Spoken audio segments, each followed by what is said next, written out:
Hello വീട്ടമ്മാസ്, ഇന്ന് ഞാൻ വന്നിരിക്കുന്ന ഒരു വെജിറ്റബിൾ പുലാവിന്റെ റെസിപ്പി ആയിട്ടാണ്. ഇപ്പൊ നമുക്ക് വീട്ടിൽ കറിയൊന്നുമില്ല, ഇപ്പൊ കറിയൊക്കെ ഉണ്ടാക്കാൻ മടിയായി പിടിച്ചിരിക്കുന്ന സമയത്തൊക്കെ ഉണ്ടാക്കി കഴിക്കാൻ പറ്റിയൊരു നല്ലൊരു റൈസിന്റെ റെസിപ്പിയാണ് അത്. ഇപ്പൊ ഇത് അധികം ബുദ്ധിമുട്ടൊന്നുമില്ല, നമുക്ക് പെട്ടെന്ന് ഉണ്ടാക്കി എടുക്കാൻ പറ്റിയതുമാണ്. അപ്പൊ ഇതെങ്ങനെ ഉണ്ടാക്കണമെന്ന് നോക്കാം. അതിനായി ഞാൻ ആദ്യം ഇവിടെ ഒരു പാൻ അടുപ്പത്ത് വെച്ചിട്ടുണ്ട്. അത് ചൂടായതിനു ശേഷം ഇതിലേക്ക് ഓയിൽ ഒഴിച്ചു കൊടുക്കാം. നമുക്ക് വേണമെന്നുണ്ടെങ്കിൽ നെയ്യോ അല്ലെങ്കിൽ ബട്ടറോ യൂസ് ചെയ്യാം. അല്ലെങ്കിൽ ഓയിൽ കുറച്ച് ഒഴിച്ചു കൊടുത്തിട്ട് ഇത്തിരി ബട്ടർ ഇട്ട് കൊടുത്താലും മതി കേട്ടോ. അപ്പൊ നല്ലൊരു ടേസ്റ്റിന് വേണ്ടി ഇപ്പൊ ഞാൻ ഓയിൽ മാത്രമേ യൂസ് ചെയ്തിട്ടുള്ളൂ. ഇനി ഇതിലേക്ക് കുറച്ച് കുരുമുളക്, 3 ഏലക്ക, 2 കഷ്ണം പട്ട, ഗ്രാമ്പു 5 ഗ്രാമ്പു കൂടെ ഇട്ടിട്ട് ഒന്ന് പൊട്ടിയതിന് ശേഷം ഇതിലേക്ക് ഞാൻ ഒരു ചെറിയ സവാള അരിഞ്ഞത് ചേർത്ത് കൊടുത്ത് ഒന്ന് വഴറ്റിയെടുത്തതിന് ശേഷം ഇതിലേക്ക് ഇഞ്ചി വെളുത്തുള്ളി ചതച്ചതും 2 പച്ചമുളക് അരിഞ്ഞതും ചേർത്ത് കൊടുത്ത് അതിന്റെ പച്ചമണമൊക്കെ മാറുന്ന വരെ ഒന്ന് വഴറ്റിയെടുത്തിട്ടുണ്ട്.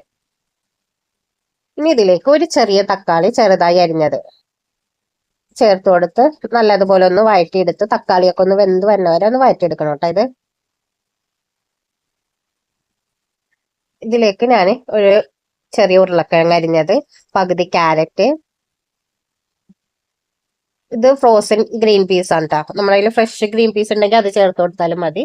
ഒരു ചെറിയ പീസ് ക്യാപ്സിക്കം. നമുക്ക് ഈ പച്ചക്കറി തന്നെ ചേർക്കണമെന്ന് നിർബന്ധമില്ല, നിങ്ങൾക്ക് ഇഷ്ടമുള്ള പച്ചക്കറി കോളിഫ്ലവർ അതൊക്കെ ഉണ്ടെങ്കിലൊക്കെ ചേർക്കാട്ടോ. ഇതൊന്ന് നല്ലതുപോലെ ഒന്ന് വഴറ്റിയെടുക്കണം.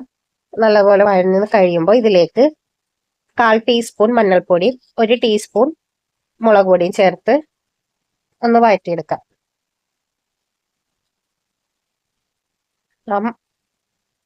പൊടികളുടെയൊക്കെ പച്ചമണമൊക്കെ മാറുന്നവരെ ഒന്ന് വഴറ്റിയെടുക്കണം കേട്ടോ. ഇനി ഇതിലേക്ക് തൈര്, ഞാൻ ഇവിടെ 1/2 കപ്പ് അളവിൽ തൈര് ചേർത്ത് കൊടുത്തിട്ടുണ്ട് കേട്ടോ.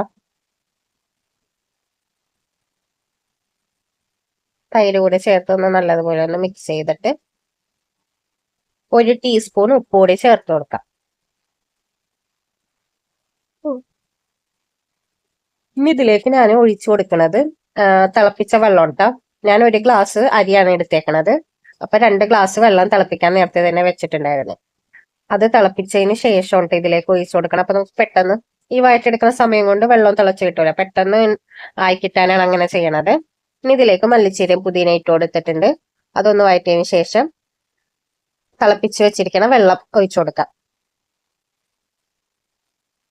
ഒന്ന് ഇളക്കി നോക്കിയിട്ട് ഉപ്പും എരിവൊക്കെ കറക്റ്റാണെന്ന് നോക്കണം.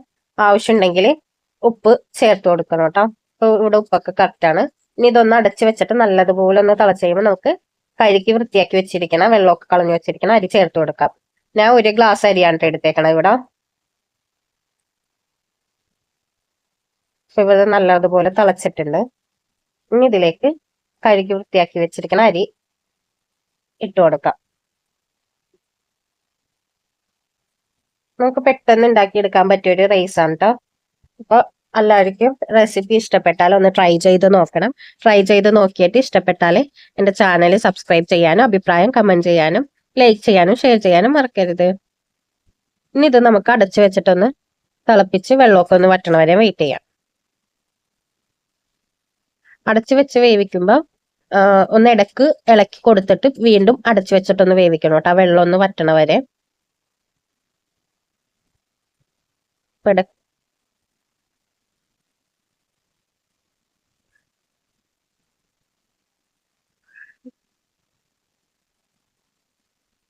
ഇവിടെ നല്ലതുപോലെ ഒന്ന് വെള്ളമൊക്കെ വറ്റിയിട്ടുണ്ട്. ഇനി നമുക്ക് ഫ്ലെയിം നല്ലതുപോലെ കുറച്ച് വെച്ചിട്ട് കുറച്ച് നേരം ഇത് ദമ്മിൽ ഇടാട്ടോ. ഒന്ന് ഇളക്കി മിക്സ് ചെയ്തിട്ട് അപ്പൊ നമ്മുടെ ഇവിടെ പച്ചക്കറിയൊക്കെ ഉരുളക്കിഴങ്ങൊക്കെ ഇട്ട് കൊടുത്തിട്ടുണ്ട്, എന്നാലും അതൊക്കെ വെന്തിട്ടുണ്ട്. ഇനി ഇത് ഒരു 10 മിനിറ്റ് ഇതൊന്ന് ദമ്മിലിട്ട് എടുക്കണം കേട്ടോ. ലോ ഫ്ലെയിമിൽ ഇട്ടിട്ട് വേണം ദമ്മിലിടാനായിട്ട്.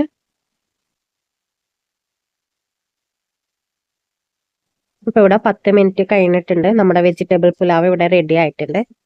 അപ്പൊ ഇത് കച്ചമ്പറിന്റെ ഒക്കെ കൂടെ സെർവ് ചെയ്യാട്ടോ.